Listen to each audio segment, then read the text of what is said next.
Professor Umesh Kumar Singh जो शिक्षा में सफ़र के साथी रहे और लंबे समय तक विश्वविद्यालय में और मैं महाविद्यालय में शिक्षा जगत से जुड़े रहे और कई जगह हमारी मुलाकातें होती रही। प्रोफेसर उमेश कुमार सिंह और हम 20वीं सदी के अंतिम दशक में जवाहरलाल नेहरू विश्वविद्यालय में साथ थे।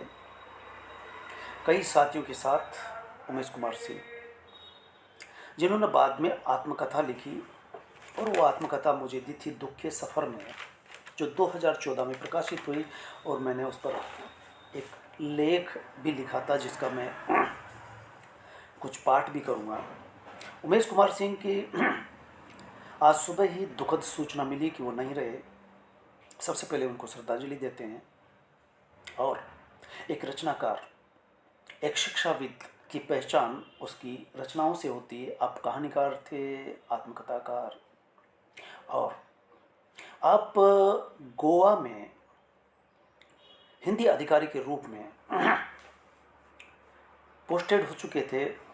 मैं बाद में जेएनयू से दमन पहुंचा। दमन से मैं राजस्थान राजकीय महाविद्यालय बूंदी में रहा। बीच बीच में आपके अक्सर मोबाइल आते रहे। ये आपकी एक विशेष पहचान थी और मेरे कोने में एक ऐसी जगह बनाती है कि जो ही ये सूचना मिलती है दिल दहल जाता है, चीत्कार कर उठता है, रोंगटे खड़े हो जाते हैं कि एक चलते फिरते साथी का इस तरह से चले जाना। साथ साथ पढ़ाई की और अलग अलग जगह पर पठन पाठन किया और लगातार लेखन से जुड़े रहे। आप दूसरे देशों में भी पढ़ने पढ़ाने के लिए पहुंचते रहे। संयोग से भारतीय उच्च अध्ययन संस्थान में हम 2 बार, बल्कि एक सेमिनार में जो शिवराज सिंह बेचैन ने किया उसमें हम शामिल हुए और इस तरह सब 3 बार भारतीय उच्च अध्ययन संस्थान में मिले, मुलाकात हुई। कोई 15-20 दिन, 1 महीने में आपका मोबाइल आ जाया करता था और अक्सर मीणा जी आप फ़ोन ही नहीं करते, अक्सर बात करते। मुझे याद आता है कि लगभग 1 माह पहले मैंने मोबाइल किया और वो शायद अंतिम बात थी। मुझे नहीं पता था बात जिस तरह से हो रही थी कि फिर बात हो गई।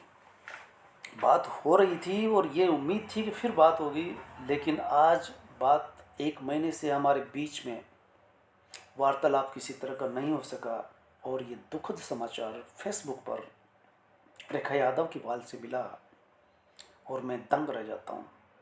पैरों तले की ज़मीन खिसक जाती है। मुझे याद आता है कि रेखा यादव ने आधुनिक हिंदी साहित्य में दलित चेतना का स्वर करके एक पुस्तक के संपादन में निकाली और आपने उमेश कुमार सिंह के सानिध्य में शोध किया। नेशनल बुक सेंटर से ये प्रकाशित हुई सन 2019 में। तब आपका पत्र आया और आपने कहा कि आप दलित साहित्य पर लिखिए, तो मैंने इसी शीर्षक था शिक्षा की जद्दोजहद करते दलित एकलव्य, जिसमें आपका दुख के सफ़र में को साथ लेते हुए तुलसीराम की मुर्दहैया, शिवराज सिंह की बचपन मेरे कंधों पर और धर्मवीर की भेड़िया और मेरी पत्नी और भी कई आत्मकथाओं के साथ तुलना करते हुए मैंने लेख इसमें भेजा था जो इसमें शाया हुआ। मैं उसमें से कुछ अंश यहाँ पढ़ कर के सुनाऊँगा ताकि हम याद कर सके। हमारे साथी कई तरह से दिलचस्प वाक़ये होते हैं। मैं जब भारतीय उच्च अध्ययन संस्थान में था, संयोग से उसी वक्त प्रोफेसर वीर भारत तलवार भी वहाँ फेलो थे और हम दोनों एसोसिएट के रूप में एक शोध पत्र लिखेंगे। तो इसी दौरान हम वीर भारत तलवार से मिलते हैं माल रोड पर साथ साथ घूमते हैं। और एक जगह जलेबी की दुकान पर जलेबी निकलती हुई देख करके आप एकाएक बोले कि मीणा जी, जलेबी गरम गरम निकल रही है, खाई जाए। मैंने मना किया कि मेरी इच्छा नहीं है और मैं जलेबी खाता भी नहीं हूँ। फिर आपने 2 बार 3 बार कहा और तीसरी बार में हम दोनों उस हलवाई की दुकान पर, जो एक तरह से भारतीय उच्च अध्ययन संस्थान के ठीक नीचे तलहटी में, जिसके सामने की तरफ रोड, पीछे की तरफ पूरी पूरी घाटी, जिसमें देखने के बाद लगता है जैसे टापू पर बनी हुई थी, हम जलेबी खाते हैं। फिर शाम का खाना हुआ तो मैंने कहा उमेश जी चलिए, डिनर हो गया है, टाइम हो गया, चलते हैं। बोला नहीं यार, जलेबी खा लिए, अब ये सब नहीं होगा। तो इस तरह से उमेश कुमार सिंह के साथ हमने शिमला में 2-3 बार सानिध्य मिला। और इसके बाद लगातार आप मोबाइल पर जिस तरह से जुड़े रहे, ये जेएनयू के हमारे कोई 20-25 साथी थे जो इधर उधर पोस्टेड रहे, आए बगाए मिलते रहे। अब 2-4 से संपर्क हो पाता है। केएन सिंह के बारे में पता चला तो मैंने उमेश जी से कहा कि भाई केएन सिंह की खबर मिली है 3-4 साल पहले कि वो नहीं रहे। तो वो कहते हैं यार ऐसे कैसे हुआ, रही आपको कैसे पता चला? अखिल अनूप शुक्ल जी ने बताया और मैंने ईसा वाले से बताया। तो बोला कि इनसे भी मेरा संपर्क नहीं रहा। तो इस तरह से हम कुछ से संपर्क में रहे और कुछ से दूर अभी तक भी संपर्क नहीं है। संजय सुमन जो एनसीईआरटी में है, उनके बुलावे पर भी हम दोनों 2-3 बार गए। वो अक्सर कहते थे भाई संजय से बोलो कि जो फिर एक बार फिर अपन को मुलाकात कराए। संयोग से कोरोना के बाद एनसीईआरटी में या किसी भी संस्थाओं में इस तरह के सेमिनार होना लगभग बंद हो जाता है और एनसीईआरटी में भी बुलावा नहीं आया। इस तरह से हमारा आमने सामने की मुलाकात नहीं हो सकी। और दुर्भाग्य इस बात का कि वो जो पिछले माह आपसे मोबाइल पर बात हुई वही अंतिम होकर के रह जाती है। तो चलिए, मैं शिक्षा की जद्दोजहद करते दलित एकलव्य से कुछ अंश सुनाता हूँ जो मैंने 15-16 में कोई लिखा था। और ये किताब चूँकि मेरे हाथ में आज साफ़ सफाई करते हुए दिवाली पर हाथ लगी। शिक्षा की जद्दोजहद करते दलित एकलव्य। भारत की विषम सामाजिक संरचना और जड़ सामंती मानसिकता का दंश दलित समाज को जितना भोगना पड़ा है, उतने ही दलित बालक भी शिकार हुए हैं। शिक्षा पाने के रास्ते जैसे इस देश में एक वर्ग के लिए बंद कर दिए गए हों, ऐसा उदाहरण विश्व में कहीं नहीं मिलता। बल्कि इससे साम्यता रखने वाला इसी देश में महाभारत में मिलता है एकलव्य। और वो एकलव्य यहाँ दलित बालकों में दिखाई देता है। एकलव्य से लेकर अब तक अनेक एकलव्य हो चुके हैं, इसमें दो राय नहीं। द्रोण जैसे गुरुओं के पाखंड में कितने ही गरीब दलित बच्चे अशिक्षा के शिकार हुए आज भी हमारे आजू बाजू में। ऐसे एकलव्य देखे सुने जा सकते हैं जिनको शिक्षित होने से जानबूझकर रोका जाता है। भारतीय हिंदू समाज व्यवस्था में एकदम हाशिए पर जीने वाले दलित आदिवासी बालक कितनी कठिनाइयों, अवरोधों और बाधाओं का सामना करके शिक्षा अर्जित करते हैं। तुलसीराम, उमेश, शिवराज, बाल्यकाल की आप बीती भारत की विषम सामाजिक संरचना में कोई दलित बालक कैसे शिक्षा पाता है? महाभारतकालीन एकलव्य याद हुआ था। जब आत्मकथाएं कई तरह से लिखी जाती है, तब उमेश कुमार सिंह जब दुख के सफ़र में लिखते हैं तो मैं पढ़कर के दंग रह गया कि आप कहानियाँ लिखते हैं, कविताएं करते हैं। और आपकी,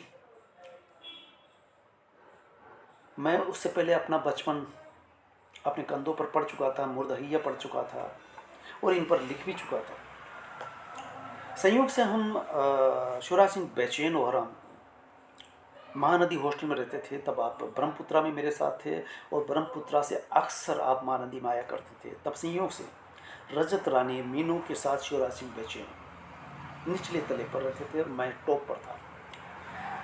उमेश जी उनसे मिलते, फिर मेरे पास आते हैं और बालकनी से हम देखते हैं कि नीचे शिवराज जी लगातार कलम चला रहे हैं। और शिवराज सिंह की एक बात याद आती है। शिवराज सिंह एक बार बोले कि मीना जी देखिए, ये बादल जो जा रहे हैं, आप अंदाज़ा लगा सकते हैं कि इन बादलों में कितना टन और कितनी मालगाड़ी भर कर के पानी जाए, कितनी ही मालगाड़ी कितना पानी लेकर के जा रहे हैं। क्या कल्पना थी। उमेश कुमार भी सोचता है, मैं भी कुछ देर के लिए विचार में डूब जाता हूँ। इस तरह से शिवराज सिंह बेचैन जब कलम चला रहे थे, तब उनकी पहचान दलित साहित्यकार के रूप में, आत्मकथाकार के रूप में नहीं हुई थी जब हम साथ थे। वो रजत रानी के पति होने के नाते साथ रह रहे थे, तब हम और आप। तो इस तरह से ये देख सकते हैं कि बचपन, उमेश का बचपन संघर्ष और घोर अभाव में बीतता है। जन्म ननिहाल में होता है। भेड़िया के मुंह में जाते जाते बसता है। सातों जाति के लोग उस बहादुर माँ को देखने आते हैं। ठकुराइन भी जो कभी कभार ही घर से बाहर निकलती देखने आती है, लेकिन उसी भेड़िया के चलते औरतें डरकर उमेश से अपने बच्चे को दूर रखती कि कहीं उस भेड़िया का कोप उनके बच्चों पर न टूट पड़े। मोहल्ले के बच्चे उमेश के साथ नहीं खेलते, जिससे अकेलापन काटने दौड़ता। वक्त इस गांव को धीरे धीरे भर देता है, लेकिन जातीय दंश का गांव ताज जिंदगी रहता है। जातिगत भेदभाव सामाजिक बीमारी है जो टीवी कैंसर से बढ़कर एड्स जितनी खतरनाक रही है, जिसका इलाज आज तक नहीं खोजा जा सका। और याद आता है अभी आईपीएस पूर्ण कुमार का आत्महत्या करना, और उमेश कुमार या शिवराज सिंह बेचैन या तुलसी राम द्वारा आत्मकथाएं लिखा जाना। इन दलित बालकों के स्कूल कैसे रहे। स्कूल से लेकर गांव तक भेदभाव होता। जब परीक्षा देने के लिए अन्य गांव जाते, जहां रात्रिवास के समय सवर्ण छात्र ठाकुर के यहाँ ठहरते, दलित छात्र गंदी नाली के चबूतरे पर रहते, पानी पीने के लिए सवर्ण बच्चों का इंतजार करना पड़ता था। दलित छात्र विद्या लेने के और सवर्ण रोकने के उपक्रम करते। दलित छात्र विद्या लेने के उपक्रम में और सवर्ण छात्रों को रोकने के प्रयास में, इस तरह की जद्दोजहद करते हुए उमेश कुमार सिंह आज फिर जद्दोजहद करते हुए, सर्विस में रहते हुए गुजर जाते हैं 65 के होने से पहले।